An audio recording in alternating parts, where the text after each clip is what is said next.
विज्ञान को शैतान बनने से रोके। लेखक वेदमूर्ति तपोनिष्ठ पंडित श्री राम शर्मा आचार्य।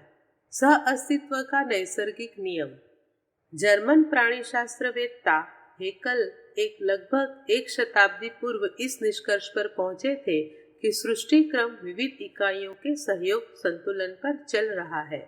जिस प्रकार शरीर के कलपुर्जे, कोशिकाएं और उत्तक मिलजुल कर जीवन की गतिविधियों का संचालन करते हैं, उसी प्रकार संसार के विविध घटक एक दूसरे के पूरक बनकर सृष्टि संतुलन को यथाक्रम बनाए हुए हैं।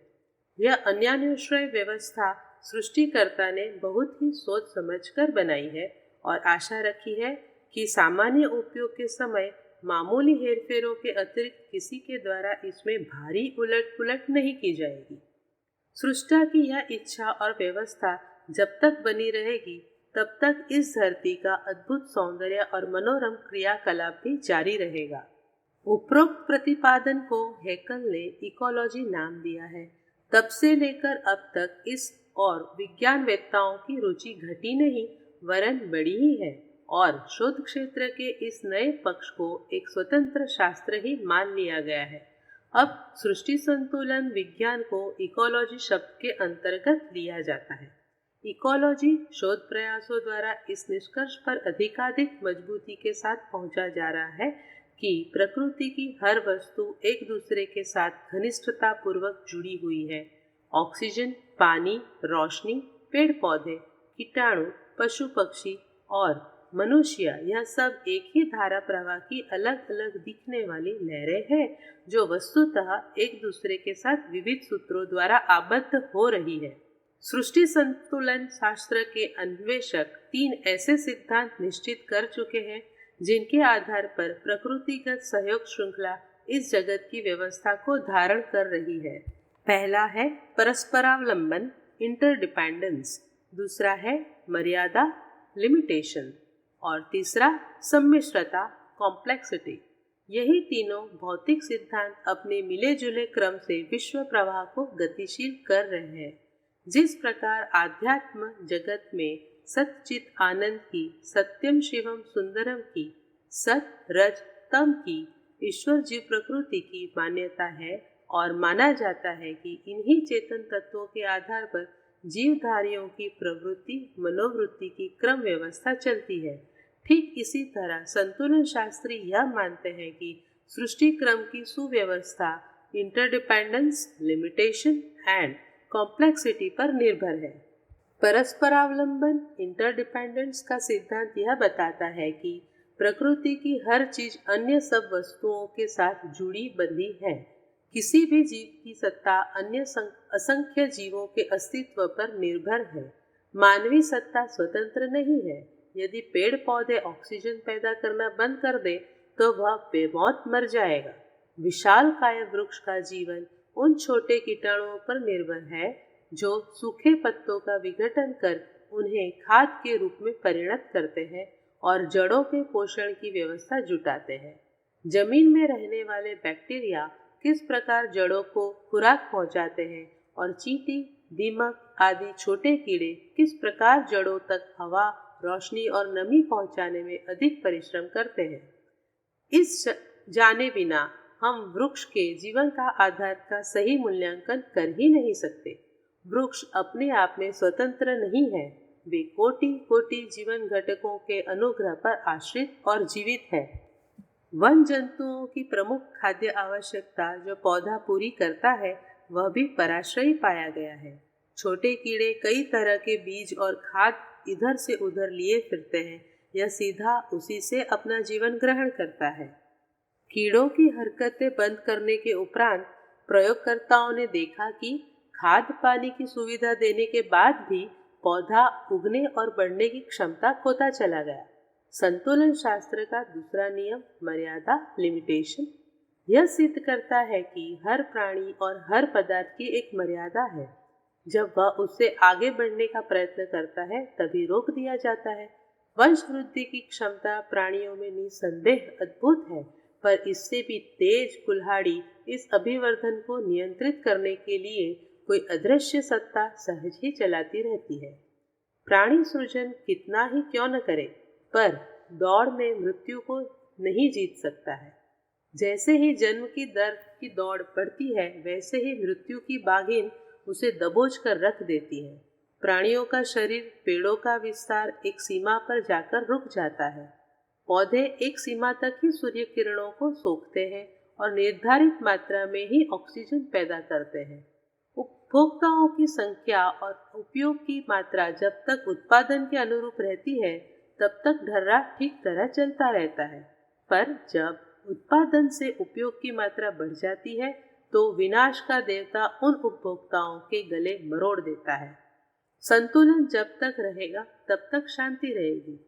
पर जहां भी जिसने भी मर्यादा का उल्लंघन करने वाला सिर उठाया, वहीं कोई छिपा हुआ भैरव वैताल उठाए हुए सिर को पत्थर मारकर कुचल देता है।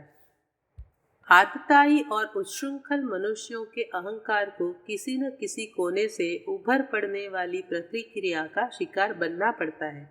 पेट की आवश्यकता से अधिक आहार करने वाले अपच और उदर शूल का कष्ट सहते हैं। प्रकृति उल्टी और दस्त कराकर उस अपहरण को वापस करने के लिए बाध्य करती है।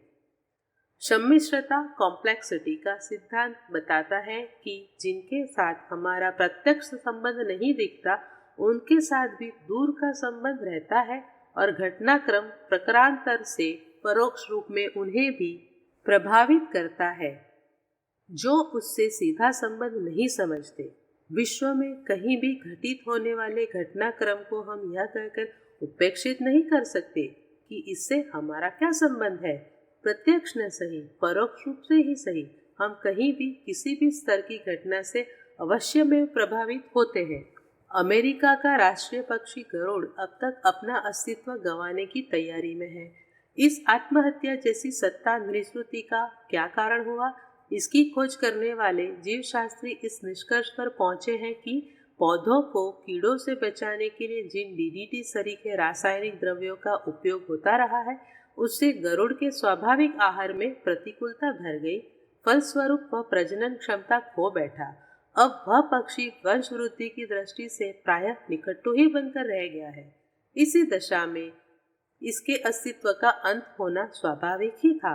यों रासायनिक घोलों का गरुड़ की प्रजनन शक्ति से सीधा संबंध नहीं बैठता, पर संबंध सूत्र मिलाने पर एक के लिए किया गया प्रयोग दूसरे के लिए वंशनाश जैसी विपत्ति का कारण बन गया। इस प्रकार की संबंध सूत्रता हमें अन्य प्राणियों के हलचलों अथवा अन्यत्र होने वाली घटनाओं के साथ जोड़ती है। साइकोलॉजी विशेषज्ञ वरी कामगर यह कहते हैं कि देश और जाति का अंतर कृत्रिम है। मनुष्य मनुष्य के बीच की दीवार निरर्थक है। इतना ही नहीं, प्राणधारियों और जड़ समझने वाले पदार्थों का एक दूसरे के साथ स्वतंत्र समझना भूल है। हम सब एक ऐसी नाव पर सवार हैं जिसके डूबने उतारने का परिणाम सभी को समान रूप से भुगतना पड़ेगा। रॉकफेलर यूनिवर्सिटी न्यूयॉर्क के पैथोलॉजी एंड माइक्रोबायोलॉजी के प्राध्यापक वायुवास का कहना है कि वैश्विक चक्रों कॉस्मिक साइकिल्स के थपेड़ों से हम इधर उधर गिरते पड़ते चल रहे हैं। हमारे पुरुषार्थ की अपनी महत्ता है, पर ब्रह्मांडीय हलचलें भी हमें कम विवश और बाध्य नहीं करती। वे कहते हैं कि विज्ञान की सभी शाखाएं परस्पर जुड़ी हुई हैं, इसलिए उनका सर्वथा प्रथम विभाजन उचित नहीं। भौतिक विज्ञान और जीव विज्ञान की विविध शाखाओं का समन्वयात्मक अध्ययन करके ही हम किसी पूर्ण निष्कर्ष पर पहुंच सकते हैं। मिस्र में आसवान बांध बंधने से अब नील नदी के तटवर्ती खेतों को प्राकृतिक खाद पहुंचने का लाभ मिलना बंद हो गया है। फलस्वरूप क्षेत्र की उर्वरा शक्ति को भारी क्षति पहुंची है। अफ्रीका महाद्वीप के जाम्बिया और रोडेशिया देशों में पिछले दिनों कई बांध बने हैं। इनके कारण अनपेक्षित समस्याएं उत्पन्न हुई हैं और वे बांधों से मिलने वाले लाभ की तुलना में कम नहीं वरन अधिक ही हानिकारक एवं जटिल है। समुद्रों के मध्य जहां तहां बिखरे हुए छोटे टापुओं पर चालू की गई उत्साहवर्धक विकास योजनाओं का बुरा असर पड़ता है और उन प्रयासों को घाटे का सौदा माना गया है। इस तथ्य को मनुष्य जीवन के हर क्षेत्र में क्रियाशील बनाए रखकर ही मानवीय प्रगति, सुख शांति और सुव्यवस्था की कल्पना की जा सकती है। नियम व्यवस्थाओं की चादर छोटी है, किंतु मनुष्य की महत्वाकांक्षाएं विशालकाय। लालसाएं सुरसा की तरह बढ़ती जाए और ज्ञान विज्ञान के प्रत्येक क्षेत्र उसी के समर्थन में जुट पड़े, तो इस खींचतान में उस चादर का फटना और मनुष्यों का शीत में ठिठुरना, प्रकृति की निष्ठुर नियम व्यवस्था में दबोचे जाना स्वाभाविक है।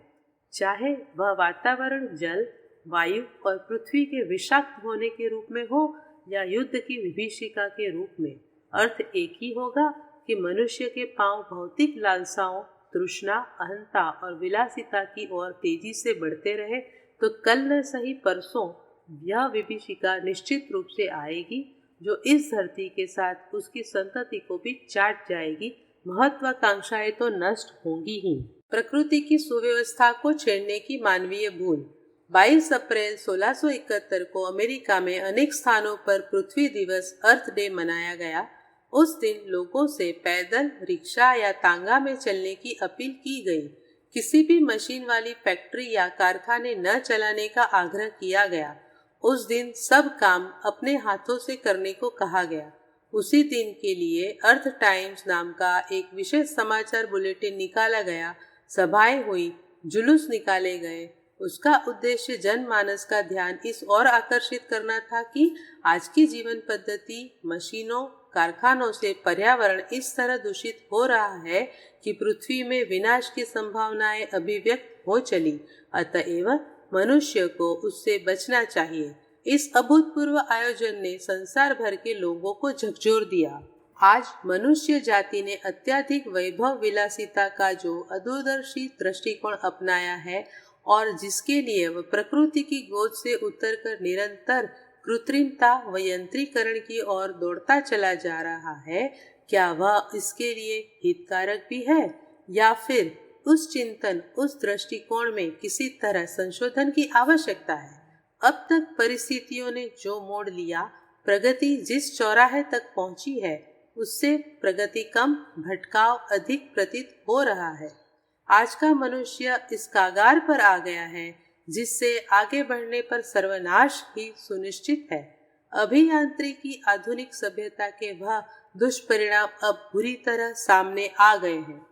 राष्ट्र संघ के तत्वावधान में वातावरण को जीवन योग्य बनाए रखने की समस्या पर विचार करने के लिए जो अंतर्राष्ट्रीय सम्मेलन स्टॉकहोम में हुआ था, उसका सम्मिलित स्वर भी यही था। हमारे पास एक ही पृथ्वी है, इसे जीने लायक बनाए रखना चाहिए। सम्मेलन का सुझाव था प्राकृतिक भंडारों का मितव्ययिता के साथ उपयोग किया जाए, प्रयोग की गई हुई वस्तुओं को पुनः काम के लायक बनाया जाए, बढ़ते हुए शोर को रोका जाए और वायु एवं जल के बढ़ते हुए प्रदूषण को रोका जाए। जिस क्रम से हमारी तथाकथित प्रगति प्राकृतिक संतुलन को बिगाड़ रही है, उस दूरदृष्टि से देखा जाए तो इस निष्कर्ष पर पहुंचना पड़ेगा कि तात्कालिक लाभ में अंधे होकर हम भविष्य को घोर अंधकारमय बनाने के लिए आतुर हो रहे हैं। सारा दोष उस मानवीय चिंतन, उस जीवन पद्धति को है जिसमें प्राकृतिक व्यवस्था की ओर ध्यान दिए बिना कम से कम श्रम और अधिकतम विलासिता के साधन एकत्र करने की धून लगी हुई है। व्यक्ति के इस उतावलेपन ने सामूहिक रूप धारण कर लिया है। इससे प्राकृतिक व्यवस्थाओं का विचलित होना स्वाभाविक है। मशीनीकरण, प्राकृतिक संपदाओं का दोहन और उनका अंधाधुंध उपभोग, राष्ट्र के बीच सर्वशक्तिमान बनने की महत्वाकांक्षाएं और उसके फलस्वरूप आणविक अस्त्र शस्त्रों की होड़, सब मिलाकर परिस्थितियां नियंत्रण से बाहर हो चली है। इससे विचारशीलों का चिंतित होना और तथाकथित प्रगति पर रोक लगाना आवश्यक हो गया है। यह सब एकमात्र इस बात पर आधारित है कि मनुष्य अपना चिंतन, अपना लक्ष्य, अपने दृष्टिकोण में मानवतावादी आदर्शों का समावेश करे। वह जीवन नीति अपनाए जिसमें भरपूर श्रम में जीवन यापन का प्राकृतिक ढंग उभर कर सामने आ सके। मनुष्य की दुर्भावनाएं जब तक व्यक्तिगत जीवन तक सीमित रहती है, तब तक उसका प्रभाव उतने लोगों तक सीमित रहता है जितनों से कि उस व्यक्ति का संपर्क रह सके। परंतु जब राजसत्ता और विज्ञान का भी सहारा मिल जाए तो उन दुर्भावनाओं को विश्वव्यापी होने और सर्वाग्रही संकट उत्पन्न करने में कुछ भी कठिनाई न रहती। स्वार्थों का संघर्ष, संकीर्णता और अनुदारता का दृष्टिकोण, शोषण और वर्चस्व का मोह आज असीम नृशंसता के रूप में अट्टहास कर रहा है। राजसत्ता और विज्ञान की सहायता से उसका जो स्वरूप बन गया है, उससे मानवता की आत्मा थर थर कांपने लगी है। प्रगति के नाम पर मानव प्राणी की चिर संचित सभ्यता का नामो निशान मिटाकर रख देने वाली परिस्थितियों की विशाल परिमाण में जो तैयारी हो चुकी है, उसमें चिंगारी लगने की देर है कि यह बेचारा भूमंडल बात ही बात में नष्ट भ्रष्ट हो जाएगा। मानव मन की दुर्भावनाओं की घातकता अत्यंत विशाल है। लगभग 8000 मील व्यास का यह नन्हा सा पृथ्वी ग्रह उसके लिए एक ग्रास के बराबर है। अधिकाधिक लाभ कमाने के लोभ में अधिकाधिक उत्पादन पर ध्यान केंद्रित किया गया है। मानवीय रुचि में अधिकाधिक उपभोग की ललक उत्पन्न की जा रही है ताकि अनावश्यक किंतु आकर्षक वस्तुओं की खपत बढ़े और उससे निहित स्वार्थों को अधिकाधिक लाभ कमाने का अवसर मिलता चला जाए। इस एकांगी घुड़दौड़ ने यह भुला दिया है कि इस तथाकथित प्रगति और तथाकथित सभ्यता का सृष्टि संतुलन पर क्या असर पड़ेगा। इकोलॉजिकल बैलेंस गंवाकर मनुष्य सुविधा और लोभ प्राप्त करने के स्थान पर ऐसी सर्प विभीषिका को गले में लपेट लेगा जो उसके लिए विनाश का संदेश ही सिद्ध होगी। एकांगी भौतिकवाद अनियंत्रित उच्छृंखल दानव की तरह अपने पालने वाले का ही भक्षण करेगा।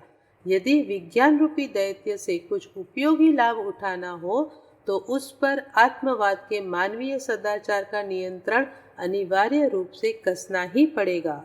प्रगति करे पर विकृति न बढ़ाए। मनुष्य प्रगति की दिशा में आगे बढ़े यह उचित है। विज्ञान की प्रगति इस युग की एक बड़ी उपलब्धि है। उसने मनुष्य जाति को एक नया उत्साह दिया है कि उज्जवल भविष्य के लिए अधिकाधिक सुख संवर्धन के लिए बहुत कुछ किया जा सकता है, सो किया भी जा रहा है। इन शताब्दियों में वैज्ञानिक खोजों ने मनुष्य को बहुत कुछ दिया है और कितने ही क्षेत्रों में आशा भरा उत्साह उत्पन्न किया है। इन उपलब्धियों के महत्व को झुठलाया नहीं जा सकता। वैज्ञानिक प्रगति के साथ साथ मानवीय सुख सुविधाओं में जो वृद्धि हुई है उसकी महत्ता से इनकार नहीं किया जा सकता। यातायात, कल कारखाने, कृषि व शिल्प, विनोद, चिकित्सा, शिक्षा आदि के क्षेत्रों में आज का मनुष्य 100-200 वर्ष पूर्व के लोगों की तुलना में कहीं अधिक साधन संपन्न है।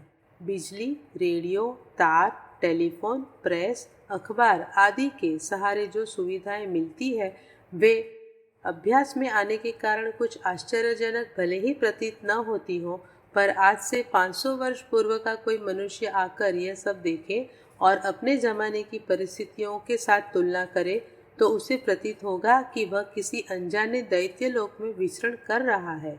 द्रुतगामी वाहनों की अपनी शान है। रेल, मोटर, वायुयान, पनडुब्बी, जलपोतों के कारण मिलने वाली सुविधाएं कम नहीं आंकी जानी चाहिए। चिकित्सा एवं शल्य क्रिया की उपलब्धियां कम नहीं है। सिनेमा और टेलीविज़न, रेडियो के माध्यम से गरीब लोगों के लिए भी मनोरंजन की सुविधा संभव हो गई है। अंतरिक्ष यात्रा के क्षेत्र में हुई प्रगति ने मनुष्य के तीन चरण में 3 लोक नाप लेने वाले वामन भगवान जितने लंबे बना दिए हैं। शस्त्रों की दुनिया में अब मारण का व्यवसाय इतना सरल बन गया है कि एक बच्चा भी पृथ्वी पर निवास करने वाले समस्त प्राणीधारियों का अस्तित्व क्षण भर में खत्म कर सकता है। पशु पक्षियों और वृक्ष वनस्पतियों की वर्ण संकर जातियां उत्पन्न करने की कृत्रिम गर्भाधान टेस्ट ट्यूब बेबियों के सफलता प्राप्त करके मनुष्य सृष्टि निर्माता विधाता के पद पर आसीन होने की तैयारी कर रहा है। विशालकाय स्वचालित यंत्रों से पौराणिक दैत्यों का काम लिया जा रहा है। वरुण से भल जराने, वायु से पंखा झलवाने, अग्नि से ऋतु प्रभाव संतुलित कराने का काम रावण लेता था। आज जल, कल, बिजली की बत्ती, फैन, रेफ्रिजरेटर, हीटर, कूलर आदि के माध्यम से वे रावण जैसी उपलब्धियां हर किसी के लिए संभव हो गई है। पुष्पक विमान पर अब हर कोई उड़ सकता है। समुद्र लांघने की हनुमान जैसी शक्ति अब किसी भी वायुयान और जलयान यात्री को सहज ही उपलब्ध है। सोमियोलॉजी नामक मस्तिष्क विद्या की एक शाखा के अंतर्गत ऐसे अनुसंधान हो रहे हैं जिससे मनुष्यों की चिंतन पद्धति कुछ समय के लिए आवेश रूप में बदल जा सकेगी। जिस प्रकार प्लास्टिक सर्जरी से अंगों की काट छाट करके कुरूपता को सुंदरता में बदल दिया जाता है, उसी प्रकार मस्तिष्क की विचारणा एवं संवेदना का आधार भी बदल दिया जाएगा, जिससे वह सदा के लिए अपने मस्तिष्क चिकित्सक का आज्ञानुवर्ती बनने के लिए प्रसन्नता पूर्वक सहमत हो जाए। समुद्र के खारे पानी को मीठे जल में बदलने की, कृत्रिम वर्षा कराने की, रेगिस्तानों को उपजाऊ बनाने की, अणुशक्ति से ईंधन का प्रयोग पूरा कराने की, समुद्र संपदा के दोहन की, जराजीर्ण अवयवों का नवीनीकरण करने की योजनाएं ऐसी ही हैं जिनसे आंखों में आशा की नई ज्योति चमकती। इन उपलब्धियों से मदोन्मत्त होकर मनुष्य अपने को प्रकृति का अधिपति मानने का अहंकार करने लगा है और अपने को सर्वशक्तिमान बनाने की धुन में मारक अणु आयुध बनाने से लेकर जीवन व्यापन की प्रक्रिया में उच्छृंखल स्वेच्छाचार बरतने के लिए आतुरता पूर्वक अग्रसर हो रहा है। सफलताओं के जोश में उसने होश गंवाना भी आरंभ कर दिया है। इसका दुष्परिणाम भी उसके सामने आ रहा है। अमर्यादित और अनैतिक प्रगति प्रकृति को स्वीकार नहीं, वह उसे रोकने का प्रयास करेगी ही। आखिर उसे भी तो अपना संतुलन बनाए रखना है।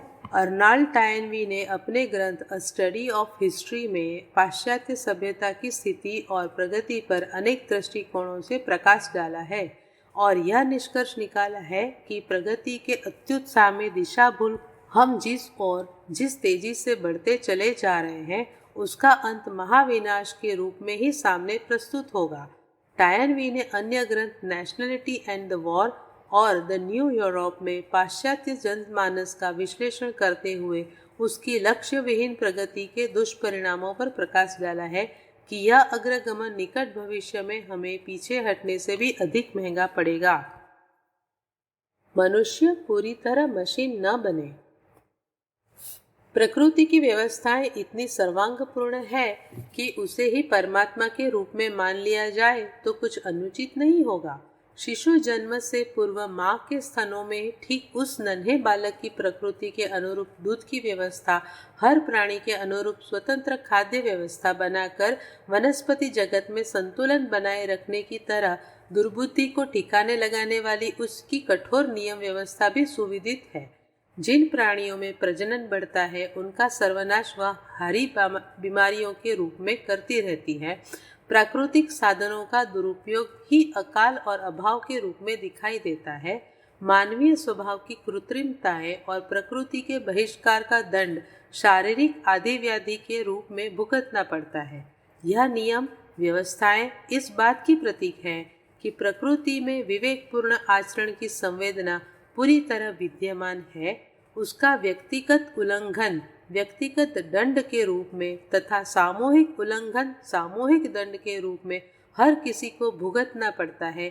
इस नियम व्यवस्था से सृष्टि का कोई भी प्राणी बच नहीं सकता। प्रकृति ने उतने साधन पहले से ही जुटा कर रखे हैं जिनका यथोचित और उपयोगी मात्रा में उपयोग किया जाता रहे तो हर व्यक्ति सुखी जीवन, निरोगिता का जीवन, पारस्परिक शांति और सद्भावना का जीवन जी सकता है। पर जब इंद्रियों की सामर्थ्य से बहुत अधिक और असीम उपभोग की तृष्णा बढ़ी तो स्वाभाविक था कि मनुष्य कोई ऐसा रास्ता अपनाता जिसमें कम समय में अधिक से अधिक उत्पादन बढ़ सकता। इस महत्वाकांक्षा और अनियंत्रित भोग बुद्धि ने अभियांत्रिकी को जन्म दिया। हाथ का काम, पैर का काम, यहाँ तक कि बुद्धि का काम भी मशीनों ने ले लिया। हाथ पांव चलते रहें, इसके लिए परमात्मा ने मनुष्य में इच्छाएं पैदा की, पर उसका यह उद्देश्य कभी नहीं रहा कि इच्छाएं उसकी साध्य बन जाए। यही भूल हुई जिससे मनुष्य स्वयं मशीन बनता जा रहा है। हर काम मशीन करे तो फिर हाथ पांव में जंग लगना स्वाभाविक है। बीमारियां बढ़नी स्वाभाविक है। खाली दिमाग शैतान का घर की सूक्ति के अनुसार बौद्धिक भ्रष्टाचार, पाप और पतन की संभावनाओं के विकास स्वाभाविक था और इन दिनों वही हो भी रहा है। यंत्रीकरण के दुष्परिणाम भुगत रहे हैं सो अलग, आज तो यह साधन ही सामूहिक सर्वनाश के कारण बन बैठे हैं। पैदल चलना भी आवश्यक। आए दिन वायुयान दुर्घटनाओं, रेलों की भिड़ंत और उससे सैकड़ों लोगों की मृत्यु समाचार पत्रों में आती रहती है। उन्हें भी आकस्मिक व अपवाद के रूप में ही माना जाता है। आज जबकि संसार की जनसंख्या भीषण रूप में बढ़ रही है, संभव है इन दुर्घटनाओं का मूल्य न आंका जाता हो, पर यातायात के यांत्रिक साधनों की वृद्धि ने जनजीवन की दुर्घटनाओं से इतना भयंक्रांत कर दिया है, उसकी कल्पना भी कम दुखद नहीं है। यह रोग चूंकि अभी भारतवर्ष में अधिक नहीं फैला, इसलिए उधर ध्यान कम जाता है, पर इस दृष्टि से पश्चिमी देशों का निरीक्षण करें तो यही कहना पड़ेगा, मनुष्य यातायात में इतनी शीघ्रता न कर पैदल चलने में ही राजी रहता तो कहीं अधिक नफे में रहता। अमेरिका में रास्तों पर चलने वाले प्रतिवर्ष 100 में से 17 व्यक्ति मोटर ठेलों द्वारा कुचले दिए जाते हैं। इंग्लैंड में प्रतिवर्ष 4% सड़कों पर चलने वाले लोग घर के बजाय स्वर्ग पहुंचा दिए जाते हैं। इटली में कारों की संख्या कम है, 100 में से 6 के पास ही कारें होती है, तो भी यह कम कारें ही 5.6% प्रति को कुचल डालती है। और जापान, जिसका औसत इटली से भी कम है, प्रतिवर्ष 1 लाख यात्रियों में से 402 आदमियों को पीस डालता है। ये आंकड़े कुछ समय पूर्व के हैं। वर्तमान समय में इसकी संख्या में और वृद्धि हो गई है। इन सभी आंकड़ों को इकट्ठा कर पाना चलता है कि संसार में आज यातायात दुर्घटनाओं से उतने लोग मरते हैं जितने संक्रामक बीमारियों से भी नहीं मरते। पैदल चलने में शरीर की नस नस हिल अवश्य जाती है, पर उससे शरीर में कितनी शक्ति आती है यह भी किसी से छिपा नहीं। 1 मील चलने से शरीर को जो व्यायाम करना पड़ता है, उससे मनुष्य को एक दिन के लिए अतिरिक्त शक्ति मिलती है और आयु बढ़ जाती है। प्राचीन काल में लोग लंबी लंबी यात्राएं बहुत थोड़े समय में किया करते थे। उनमें इतनी शक्ति और स्फूर्ति बनी रहती थी, जबकि आज मोटरों और कारों पर चलने वाले लोग आराम से यात्राएं करने पर भी घर वापस आने पर हारे, थके, टूटे और बीमार से लगने लगते हैं। प्राचीन काल में तीर्थ यात्राओं और परिक्रमाओं का विधान था। उसमें जहाँ शुद्ध और सुसंस्कृत वातावरण का लाभ लेने का भाव था, वहाँ हमेशा घरों में बैठे रहने के आलस्य को पैदल यात्राओं द्वारा भगाना भी उद्देश्य था। इन यात्राओं परिक्रमाओं से लोग भरपूर स्वास्थ्य लाभ प्राप्त करते थे।